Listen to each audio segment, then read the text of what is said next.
പ്രവാസി ക്ഷേമത്തിന് പുതിയ ചുവടുവെപ്പുമായി സൗദി KMCC. പ്രവാസികൾക്കായി ആരോഗ്യ സുരക്ഷാ പദ്ധതിയും സുരക്ഷിത നിക്ഷേപ സംരംഭവും പ്രഖ്യാപിച്ചിരിക്കുകയാണ് സൗദി KMCC. 2027 ഗോൾഡൻ ജൂബിലിയോടനുബന്ധിച്ച് 50 നിർധന യുവതികളുടെ വിവാഹം ഉൾപ്പെടെ വിപുലമായ സാമൂഹ്യ പദ്ധതികൾക്കും തുടക്കമാവുകയാണ്. സൗദി KMCC പ്രവാസി ക്ഷേമത്തിന് കൂടുതൽ കരുത്തേകുന്ന പുതിയ പദ്ധതികൾ പ്രഖ്യാപിച്ചിരിക്കുകയാണ്. കേരളത്തിൽ ചികിത്സാ ചെലവ് കുറയ്ക്കുവാൻ സഹായിക്കുന്ന മെഡിക്കെയർ ആരോഗ്യ സുരക്ഷാ പദ്ധതിയും പ്രവാസികൾക്കായുള്ള സുരക്ഷിത നിക്ഷേപ പദ്ധതിയും ഇതിൽ പ്രധാനമാണ്.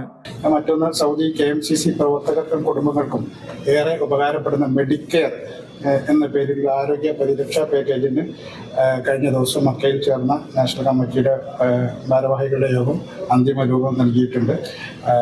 കേരളത്തിലെ വിവിധ ജില്ലകളിലുള്ള പ്രമുഖ ആതുരാലയങ്ങളുമായി കൈകോർത്താണ് പ്രത്യേക ഡിസ്കൗണ്ട് ലഭിക്കുന്ന ഈ പദ്ധതി നടപ്പിലാക്കുന്നത്. മക്കയിൽ മുസ്ലിം ലീഗ് സംസ്ഥാന പ്രസിഡന്റ് പാണക്കാട് സാദിഖലി ഷിഹാബ് തങ്ങളുടെ സാന്നിധ്യത്തിൽ നടന്ന വാർത്താ സമ്മേളനത്തിലാണ് പ്രഖ്യാപനം. 2027 ഗോൾഡൻ ജൂബിലി വർഷം വിവിധ സാമൂഹിക വിദ്യാഭ്യാസ ജീവകാരുണ്യ പരിപാടികളോടെ ആചരിക്കുമെന്നും 50 നിർധന യുവതികളുടെ വിവാഹം സംഘടിപ്പിക്കുമെന്നും നേതാക്കൾ അറിയിച്ചു.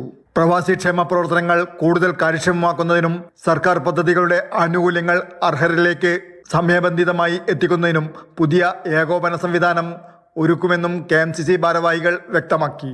പാസ്പോർട്ട് പൗരത്വരേഖയല്ലെന്ന കേന്ദ്ര സർക്കാരിന്റെ നിലപാട് പുനഃപരിശോധിക്കണമെന്നും പാസ്പോർട്ട് അപേക്ഷാ ഫീസ് വർധന പിൻവലിക്കണമെന്നും KMCC ആവശ്യപ്പെട്ടു. ഈ ആവശ്യങ്ങൾ ഉന്നയിച്ച് കേന്ദ്രമന്ത്രി ഡോക്ടർ S ജയശങ്കർ, പ്രതിപക്ഷ നേതാവ് രാഹുൽ ഗാന്ധി, മുസ്ലിം ലീഗ് MP മാർ എന്നിവർക്ക് നിവേദനം നൽകിയതായും ഭാരവാഹികൾ അറിയിച്ചു. Jafar Ali Palakkode, Mathrubhumi news, Mecca.